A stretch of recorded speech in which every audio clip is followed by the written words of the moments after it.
नीति वाक्यवट ग्रंथ में यहाँ पर समझा रहे हैं राज रक्षा अधिकार में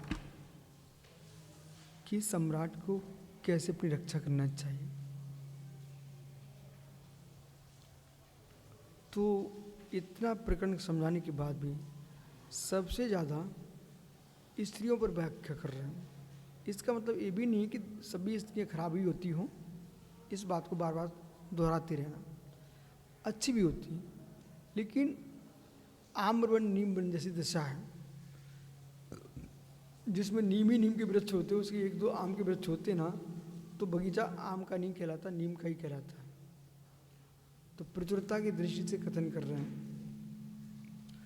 सम्मननम स्वातंत्रम च विलसंतम स्त्रियम किम ना कुर्वन्ति।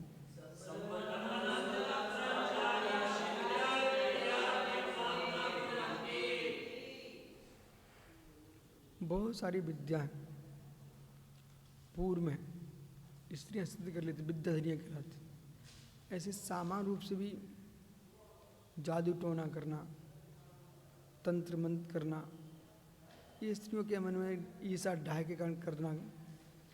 कभी कभी ऐसा होता है, देखो जो तंत्र क्रिया है वो रासायनिक क्रिया है कि तुम्हारा घर बड़ा सुखमय रहता है, खुश रहता है? तो तुमने सड़े पशु को किसी के द्वारे पर डाल दिया, वो आदमी का पूरा घर क्या होगा? परेशान होने लग जाएगा, दुखी होने लग जाएगा, दुर्गंध मार रहा है तो एक दुर्गंध से परेशानी, ये तंत्र हो गया। फिर हड्डी मड्डी पड़ी है, उसकी जो अशुभ बरगना है घर की ओर जा रही हैं, अशुभ बरगना घर की ओर जा रही हैं तो बे बरगना प्रभावित करेंगी, समझ रहे कि नहीं? तो इसलिए ये सारे तंत्र हैं, तो ये महिलाओं से बनते हैं। एक नींबू रखा, सिंदूर रख दिया, द्वार पर छोड़ दिया, बस अब वो सामने वाले परेशान। कुछ नहीं है, कोई का बच्चा खेल रहा तो बाल काट दिए, बाल काट दिए। अब जिसका बच्चा था वो कहीं मौसम से भी बीमार हो गया, देखो हमारे बच्चे के साथ ऐसा हो गया।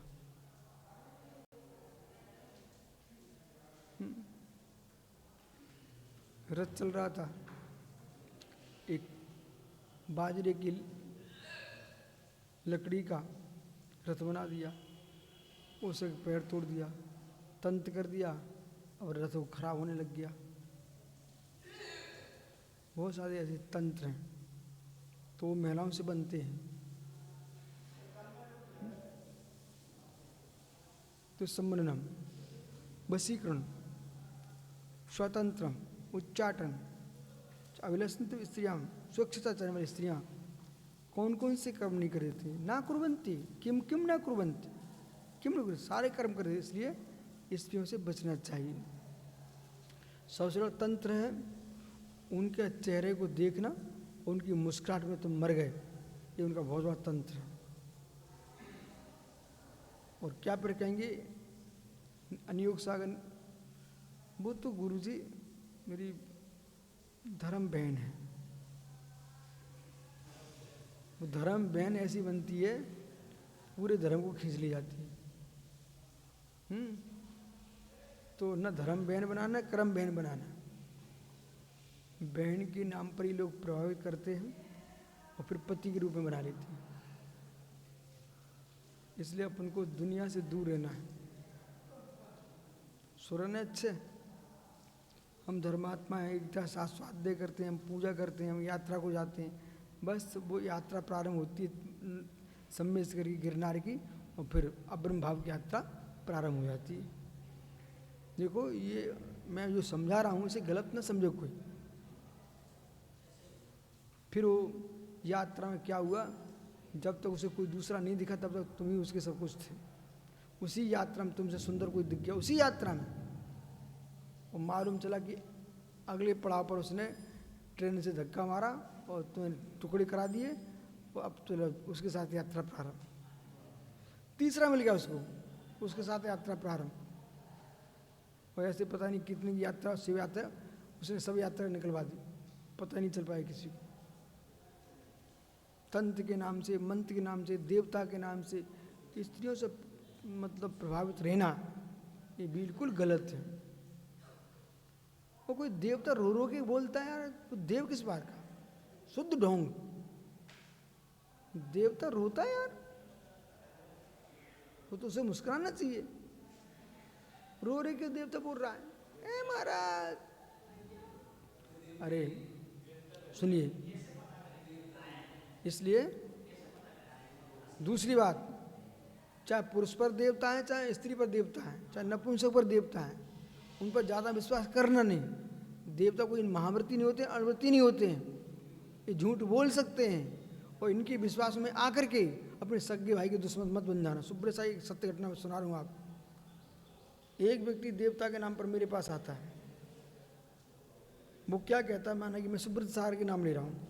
बोले सुब्रत सार आपके ऊपर जादू टोना कर रहे हैं। सुनना, सुब्रत सार आपके ऊपर जादू टोना कर रहे हैं। हमारे कि मेरा शिष्य है, वो मेरे ऊपर जादू टोना क्यों करेगा, और मेरा प्रघात नाम कर बता होगा तो करने दो, लेकिन हम अपने शिष्य से नहीं कहेंगे कि तुम जादू टोना कर रहे हो, तुम्हारे लिए मारना चाहते हो। मतलब मैं सुब्रत सार नाम लिया, नाम दूसरे का था।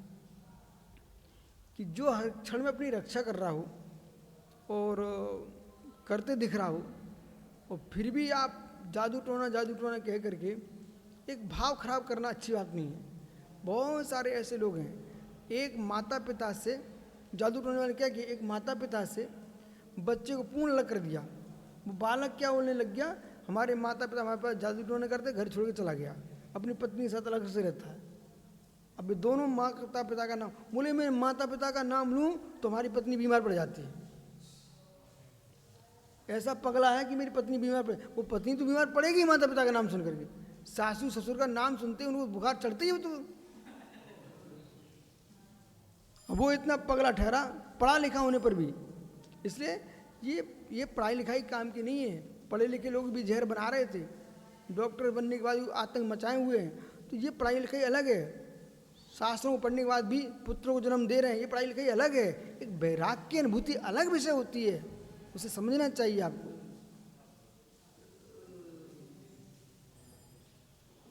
अब पढ़ लिख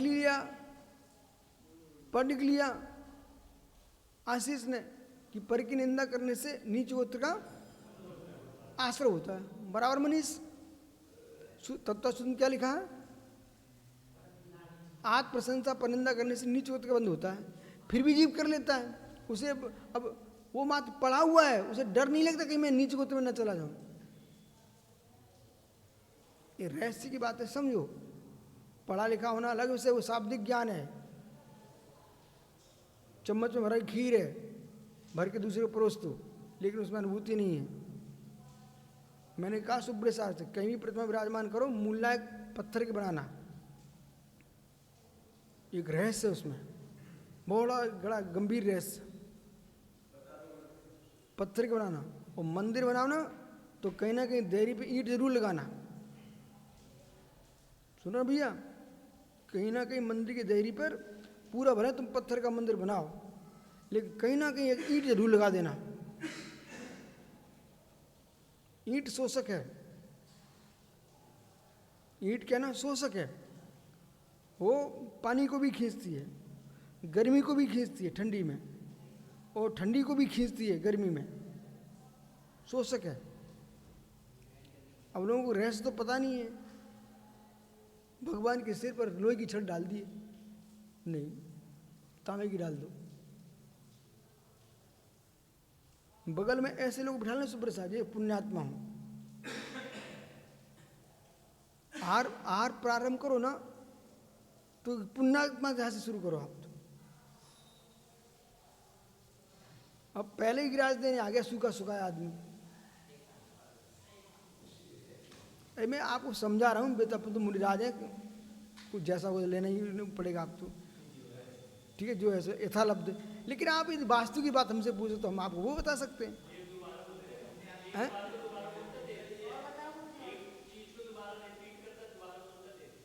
नहीं बोलता, हाँ,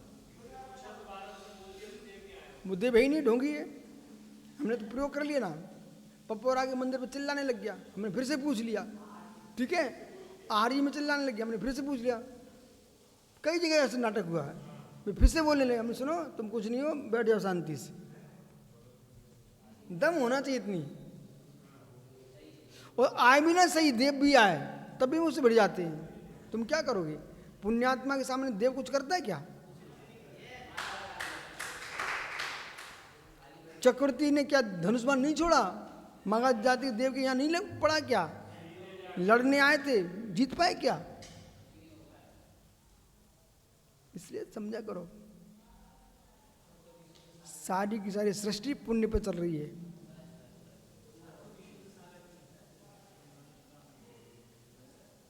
और पुण्यात्मा जीव होगा तो ये उच्चाटन वशीकरण महिलाओं के भी नहीं कुछ कर सकते।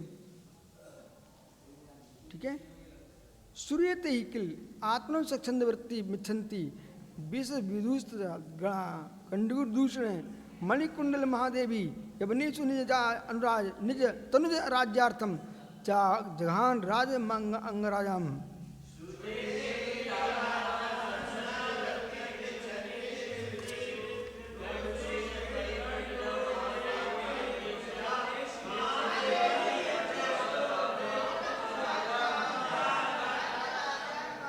अब सुनिए, अब प्रसिद्ध नारियों के दृष्टांत दे रहे हैं। श्रूयते सुना जाता है। बोले क्या?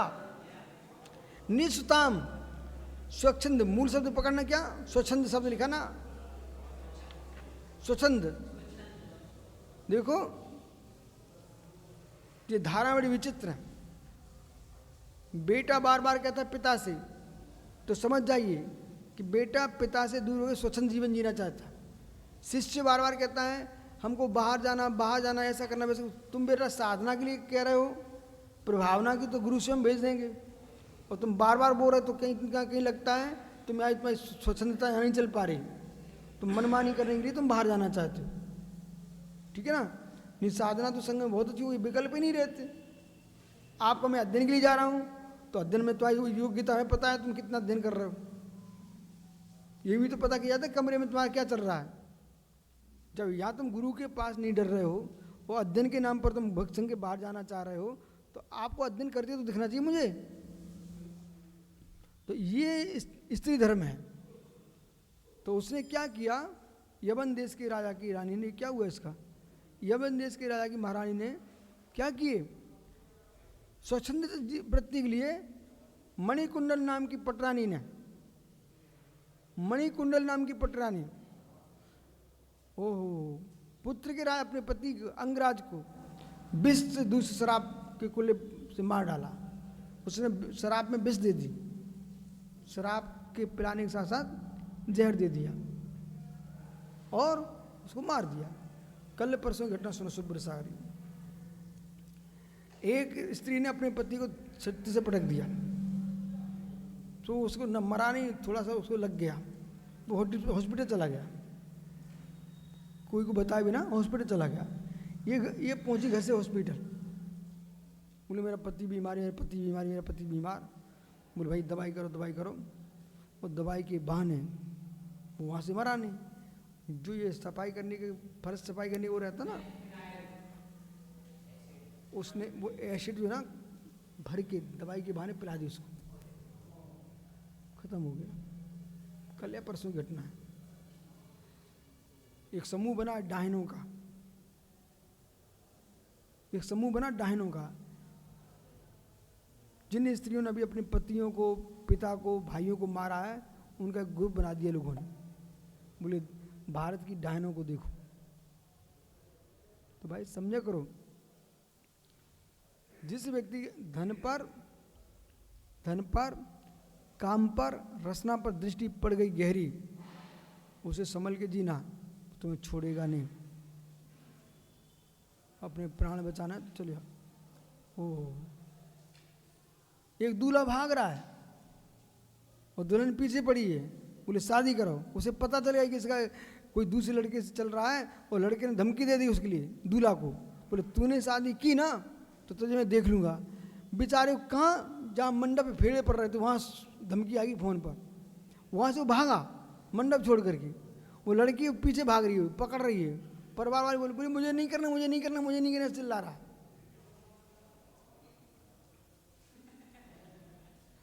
आज के बच्चे घबरा रहे हैं।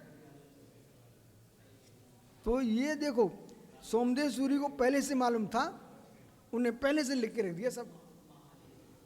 कोई हमसे ना कहे कोई माँ कि बोले विश्व सागर बहुत इसकी निंदा कर रहा है, चलो कोर्ट केस करते हैं।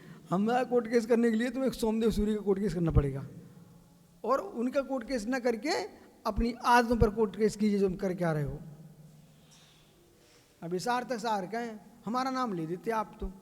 अरे हम क्यों नाम लें तुम्हारा, अपनी आदत से बोलो, हमारा आदत ऐसी मत करें। सुनो सुनो सार्थक सार, वो मनीष आया सुबह से रोने लग गया, बोले अब मैं सुधर जाऊंगा। अरे तू सुधर जा तो मैं क्यों बोलूंगा।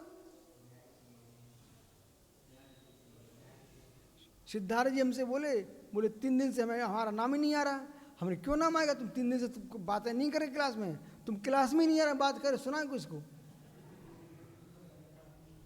बोलो से अर्ज दी बराबर।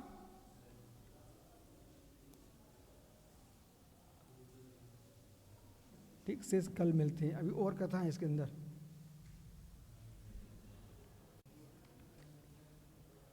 हाँ, अकिंचित कर, आज नया विषय प्रारंभ हो रहा है।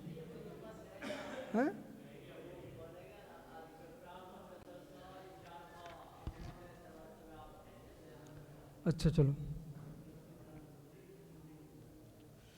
वो तो 4 अभाव उसी में चले गए थे क्या।